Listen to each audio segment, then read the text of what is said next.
Bonjour à toutes, bonjour à tous, j'espère que vous allez bien et que vous êtes en pleine forme fin de semaine. Donc en général, on est en pleine forme. Alors, petit live du jour. Aujourd'hui, j'avais envie de vous parler de communication et comment je recycle en fait. Alors là, je recycle en fait finalement mon activité dans ma communication. C'est pas je recycle ma communication. Je vais vous expliquer. De plus en plus, j'ai une communication vraiment inspirationnelle, que j'appelle comme ça inspirationnelle, c'est-à-dire spontanée, quand j'ai l'inspiration. Et j'essaie voilà, d'avoir des messages très... et du contenu et très personnel, avec une réflexion, une analyse sur des sujets. Donc ça, c'est ma communication sur les réseaux sociaux, et notamment sur LinkedIn. Par exemple, donc cette semaine, en fait, j'ai beaucoup travaillé sur la partie formation e-learning dans ma communication sur LinkedIn. Et donc, comment je fais, en fait?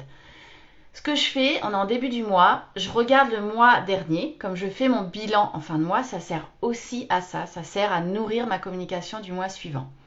Je regarde un petit peu ce qui s'est passé pour la formation e-learning. Donc, je regarde quels sont les nouveaux prospects, les nouveaux échanges intéressants que j'ai eus, les nouveaux clients que j'ai rentrés. Je regarde également les retours clients, si j'en ai, des témoignages.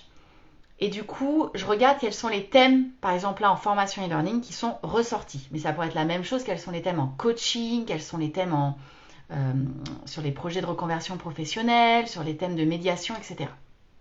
Donc par exemple, le mois dernier, j'ai eu vraiment un gros dossier qui est vraiment en cours sur la formation e-learning réussir sa recherche d'emploi. J'ai eu un contrat en fait avec un client qui a démarré tout début janvier et ils ont repris en plus tout au long du mois de janvier des abonnements pour des stagiaires sur la formation gestion du stress en milieu professionnel. Et j'ai eu un retour client vraiment très chouette, très positif sur le coffret du formateur, sur la gestion du temps et des priorités pour les formateurs. Donc j'ai pris ces 3 sujets et cette semaine, j'ai fait tous mes posts. En parlant vraiment, alors évidemment, je respecte la confidentialité de mes clients. Par contre, ce qui est cool, c'est que sur la gestion du stress en milieu professionnel, c'est le client lui-même qui a fait un post sur Facebook en me citant, en me taguant. Donc ça, c'est plutôt génial dans ces cas-là parce que surtout, surfez là-dessus. Clairement, reprenez-le plusieurs fois, reprenez-le dans différents posts, dans des stories. Reprenez-le sur votre site internet, sur un blog, etc. Là, c'est vraiment, j'ai envie de dire, jackpot, parce que c'est beaucoup mieux, évidemment, quand c'est le client qui fait un retour et qui vous tag, plutôt que quand c'est vous qui faites l'article, parce que en plus, voilà, on ne cite pas le client. Je pourrais le faire en formation, il n'y a pas vraiment de confidentialité, je le fais surtout pas en coaching ni en médiation, parce que là, il y a une obligation de confidentialité, mais par respect, en général, je ne le fais pas. Je cite plutôt le secteur d'activité. Et donc là, c'est un groupe d'expertise comptable, donc j'ai repris le poste en disant « Amis experts comptables, voici, je vous partage une super initiative de telle entreprise qui a pris des modules e-learning sur la gestion du stress pour améliorer le mieux-être de leurs collaborateurs et pour préparer la période fiscale qui s'annonce stressante. » Voilà, donc ça c'est plutôt cool. Sur la formation Réussir sa recherche d'emploi, j'avais été contactée par un groupe bancaire pour échanger sur des modules e-learning de recherche d'emploi pour aider leurs salariés, que ce soit en mobilité interne ou externe, à retravailler leur CV, leur préparation à leur entretien d'embauche, parce que souvent ce sont des personnes, des collaborateurs qui ont travaillé longtemps dans la structure et du coup qui sont complètement déconnectés de comment je fais un CV aujourd'hui, une lettre de motivation, et très stressés à l'idée de préparer un entretien de candidature, que ce soit en interne ou en externe. J'ai trouvé ça hyper intéressant parce que ça m'a donné des nouvelles idées. Du coup, j'ai partagé ça. Et puis, cette formatrice sur le coffret gestion du temps, je suis hyper contente parce que le retour qu'elle m'a fait, c'est chouette, c'est bien fait, c'est très bien fait. Et en plus, ça me fait énormément gagner du temps. Et d'ailleurs, elle m'a demandé un coffret sur la gestion des conflits qui n'existe pas encore, malheureusement, mais ça ne saurait tarder. Donc voilà, du coup, j'ai partagé un petit peu ces 3 sujets, 2 sur LinkedIn. Le coffret du formateur, pour l'instant, je l'ai mis en story en reprenant un ancien article où je présentais ce coffret-là, où il y avait le visuel qui allait bien, etc. Et puis, je pense que samedi, je vais faire un article dessus, témoignage sur LinkedIn, à nouveau. Du coup, ça marche très bien. Parce que du coup, les témoignages, ça marche super bien. Les retours clients, ça marche super bien. Quand vous êtes tagué par le client lui-même, bon, comme je vous dis, c'est jackpot. Et puis, réussir sa recherche d'emploi, par exemple, c'est un thème, surtout en ce moment, qui marche très bien. Donc voilà, du coup, c'est un peu comme ça que je recycle. Alors, j'appelle ça du recyclage, mais disons que je regarde ce que j'ai fait le mois dernier comme activité et je m'en sers après dans ma communication à travers mes posts. Coucou Émilie. Du coup, voilà, je trouve ça pertinent. Pour moi, ça a vraiment une cohérence. C'est une suite logique. J'ai fait mon bilan du mois de janvier. Je pose mes intentions sur le mois de février et je communique sur toute mon activité du mois de janvier. Et ben, je la retraduis à travers des posts sur LinkedIn, sur Facebook, sur Insta, en fonction des thèmes, du public cible, de la com que j'ai envie de faire. Je fonctionne comme ça. En fait, je trouve ça du coup, oui, coucou. Je trouve ça simple. Je trouve ça pertinent. Je trouve que ça a une grosse cohérence pour moi. Ça me permet de valoriser aussi mon activité, mon travail. Et souvent, ça fonctionne très bien. C'est-à-dire que les sujets que j'ai exprimés comme ça lors de posts qui traduisent en fait mon activité, en fait derrière, il y a des recommandations, il y a des gens qui me demandent des devis sur les mêmes thèmes.